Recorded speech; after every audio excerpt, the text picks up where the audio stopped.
So I said after I was finished writing Days of Blight, it kind of put me in a bad mood. I honestly, it was something I had written for over a couple months, and you can only write about terrible things happening so many times before it kind of can affect you. So when I had originally planned on going directly into the Days of Blight sequel after I was done, but I just couldn't do it. I really wanted something that was lighter and much more fun to write, so I wrote the Misfit Maggot 5, which was deliberately a comedic adventure based around the adventures of these five monstrous humanoids. We had a kobold, hobgoblin, orc, the old first edition looking bugbear, and a goblin.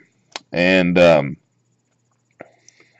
deliberately went campy, deliberately went over the top with this adventure, and had an enormous amount of fun writing it. Basic premise is that the orcs have been driven out of the south, and their ancestral home, the caves of Thralarat, had laid empty for a long time after the elves had driven them out. And one of the things that was left behind was this totem of leadership, this crown, this dragon crown. And it was abandoned in the caves in the chaos. And the chieftain of the tribe had decided, well, I need someone to go get it. He had sent a number of war parties to go get it, and none of them had returned. They all failed. So when he started getting pestered by a priest of Bane, who the chieftain didn't want to have anything to do with, he decided, well, why don't we just grab our 5 worst warriors and we'll send them down to the caves, and that'll be that. I won't have to deal with them anymore. So that's where the Misfit Maggot 5 come in. They're heading down to the caves of Thralarat to rescue the dragon crown of Dirge's Maggot Smasher for their chieftain, who was named Grog Bloodloaf. So when I wrote this, I really wanted it to be hilarious. I wanted it to be over the top. The bugbear, most bugbears are about 7 feet tall. This one was like 5'8", and he had a severe short man complex. And so he detested the orc that they sent with him. In the orc, he was your typical orc. He's a barbarian. He gets mad at the smallest provocation, but he had this affection for small furry animals. And then there's a kobold named Nob Nob. He unfortunately had a defect where he had no long-term memory. Everything he did, he experienced for the first time all over again.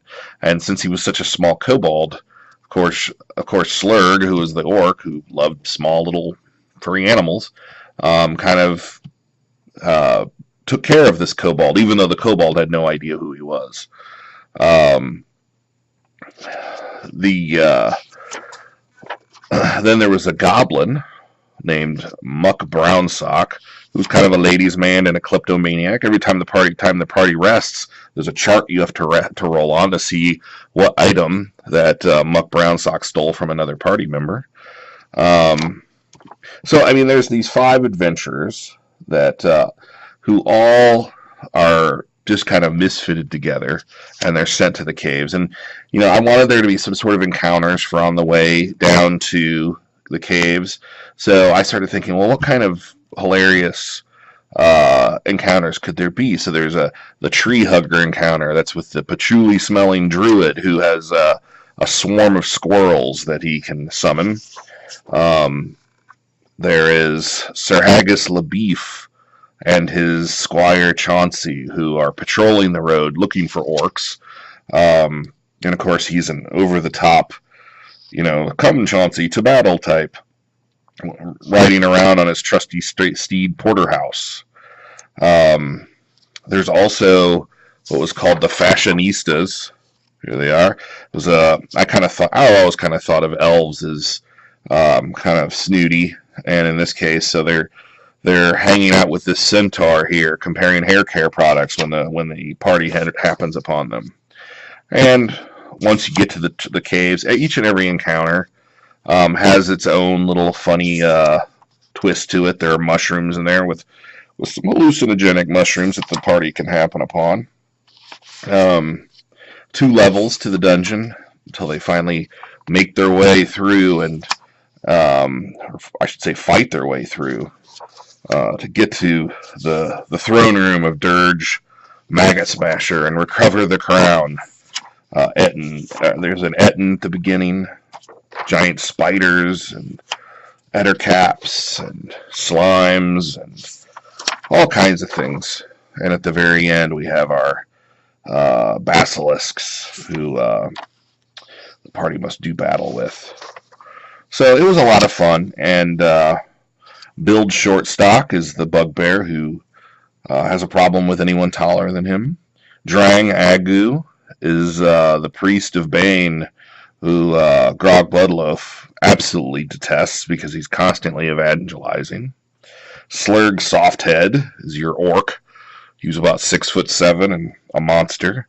Nobby, Nob, is the little kobold who, ironically enough, at certain points during the adventure forgets why he's even on the adventure and who he's traveling with. And of course, Muck Brownsock, the little goblin who is a kleptomaniac and a gigolo in his own right. And in the back, each of the new monsters are detailed. I won't give those away because there's some funny ones. But here are the player characters. We got Bilge with a little role-playing information on how to play him. Slurg with the same. We've got Drang, Nobby there with his spells. He's a little sorcerer. And finally, we've got the rogue, Muck Brownsock. He's quite a ladies' man. Anyway, hope you check it out. It's on the DM's Guild. I had a lot of fun writing it, and it's getting amazing reviews. I've had people contact me asking me when the next one of these is coming out. And so maybe pretty soon we'll have another whirlwind adventure with these guys. Anyway, I hope you check it out.